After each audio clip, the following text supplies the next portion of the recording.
These are the new front lines in the fight against Al-Shabaab in Somalia. And these are the men taking that fight to the armed group strongholds. The United States has at least 500 soldiers in this country, but it's trained and paid for Somali troops to form the Danab unit or lightning force.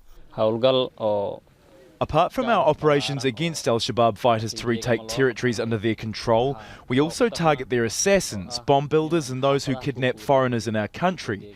We also try to arrest their spies and those who provide them with arms and other supplies. Somali government officials say this elite force is comprised of soldiers from almost all of Somalia's clans.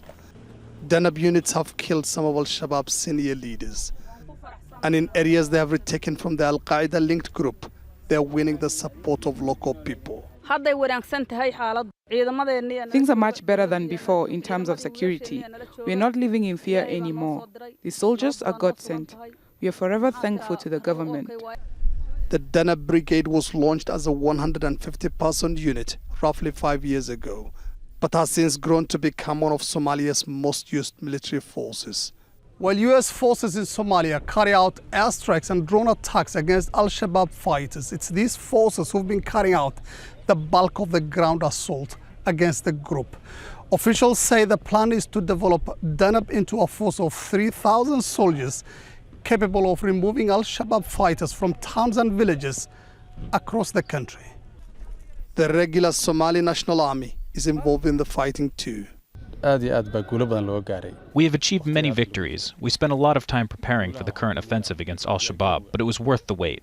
We have liberated many towns and villages in the past months. The Somali National Army needs more recruits to bolster its ranks. This training camp in the small town of Guri'al in central Somalia is just one of a few across the country. By next year, 22,000 African Union peacekeepers are expected to begin pulling out of Somalia. And it will fall to these soldiers to take over the task of keeping security and fighting Al-Shabaab. Mohammed Ado, Aljazeera, Guri'al in central Somalia.